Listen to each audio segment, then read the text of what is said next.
Hi everybody, what's going on? Welcome to Sit Down. I'm DJ Sixsmith. Wnba Draft is tonight. We're hanging out with Arike Ogunbowale. How are you? I'm good, how are you? Pretty good. So I was talking to you off camera. It's been just an insane 72 hours for you. So have you been able to fully process everything? Like, what's life been like for you? Definitely haven't been able to fully process it. I mean, just finished the Final Four, and I haven't had time to process that and not even process, what's about to happen tonight. So it's definitely been a lot, but I'm really excited. Yeah, and your life is about to change again tonight. It's like you go through the whole Final Four, you guys fall 1 point short, but just an amazing run for you. So even as you take a couple days, what are you most proud of with everything you guys did? Yeah, just how we, competed in just these 4 years, especially for myself and the seniors. It's been, ups and downs, but I definitely just am proud of how we competed for the, whole 4 years. And I think we left a big legacy and mark on Notre Dame. So, I'm just really proud of myself and the rest of my teammates. Yeah, no doubt about it. You certainly should be. And we were also mentioning the fact that, like, WNBA, you have no preparation for it. Your season finishes, you're getting drafted tonight. So and even in terms of, like, where you think you'll go, all of that, like, do you have any idea about it or anything? I mean, we had a couple little panels, and we talked to some players that are playing right now, and they told us a little bit about it, but you don't really know until you're actually in it, and different teams are different. So I'm just excited to see where I end up, and finally know exactly what's going to come and just get prepared for it. Yeah, definitely. So what are you most excited about in terms of going to the next level? Just playing against all these great players. I mean, there's legends that are playing right now, and for me to actually be on the court and be able to compete with them and even compete with some of them, whatever team I land on, that's going to be a blessing. I want to talk about your college coach, Muffet McGraw, because just an incredible leader, but also an incredible woman. So you spent a ton of time with her over the past couple of years. What did you learn from her just as a woman in general? I mean, I've learned so much. I mean, she clearly just went viral for, her comments, but she says that to us every day. I've heard that since I was a freshman. So the way she just empowers women and, empowers us to use our platform for good and just really for women. She's not just for basketball, but she's for all sports and all women in general, and she really tries to tell us to be advocates for that, so I'm definitely going to take that away. Yeah, and I think that's interesting because you've known it for 4 years. Like, this one moment blows up, President Obama was talking about it, but like you saw this every single day. I see it every single day, so I'm glad she's finally, getting the word out there, and I'm glad everybody's hearing it, but, I've been blessed to hear it for 4 years, so. And I thought it was cool also because at Notre Dame, you guys just had all women that were coaching you, and that was a rarity. Even in women's basketball, it's still a male-dominated thing. So how important was that for you during those developmental years to have strong women in those positions to learn from?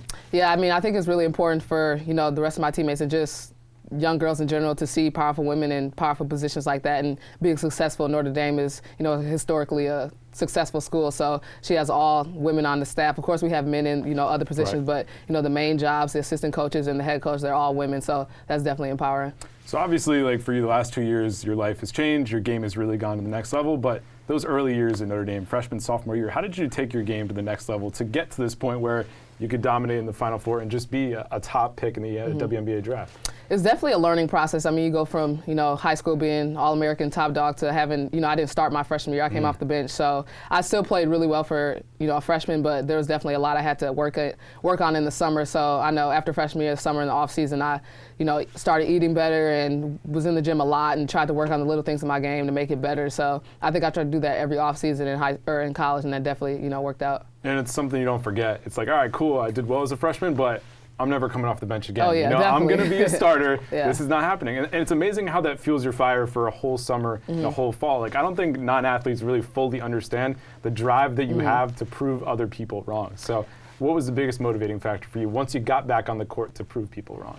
Yeah, just really getting better. I mean, I saw how I did freshman year, and, it wasn't what I envisioned myself, and I could have gotten a lot better. So definitely not be complacent. And, people just see what happens on the court, you being successful, but they don't see really the time that goes into it. It's a lot of extra hours in the gym. It's a lot of doing a lot of little things for you to be able to compete on the court like that. So I definitely tried to focus on those. Definitely. So you got a great jumper. You can go off the bounce. There's a lot of really awesome parts to your game.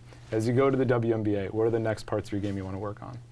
Definitely being able to lock down some of the, top scorers that they have. I'll probably be, all the girls are good, so I'll be defending some, amazing players, and definitely just trying to, be where I'm supposed to be, and, just give whatever team drafts me, whatever they need, just be there for them. Now, you come from a really athletic family.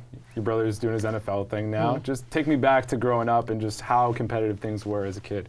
Yeah, things were always competitive. I mean, my mom, she played softball in college. She was a star pitcher, so she really was competitive with us. So, my brothers and I, we played all sports together, football, basketball, soccer. Like, we played rough, and I think really being with them helped me be as competitive and strong as I am now. So what was your second best sport? Soccer. Could you have gone a little bit further with that? Yeah, I was actually being recruited for Really? soccer, yeah, but playing both of them was going to be tough, so I just focused on basketball. I think you made a pretty good decision. Yeah. So Wnba Draft tonight, I think it's a really interesting time for women's basketball. Final Four is great. WNBA is kind of rebranding, retooling things, and gaining a lot of steam here. So what's most important for the league and for you guys just to kind of take things to the next step? Just trying to have a bigger platform, try to reach other people that we might not have reached. And I think, this incoming class is going to help a lot because we had a lot of the players had a lot of hype in college, and I know, everybody has fans. The UConn girls have fans, other teams have fans, so hopefully those fans carry to watch the WNBA more. And, I think the Final Four had a lot more views than last year, so the hype is rising, and hopefully they follow us to the WNBA. Yeah, the hype's real. Women's basketball is at an awesome point. Your career is at an awesome point. So for that team that drafts you tonight, if they've never seen you play, never heard about you, which I find hard to believe at this point, what type of player are they getting, and what type of woman are they getting in their community as well?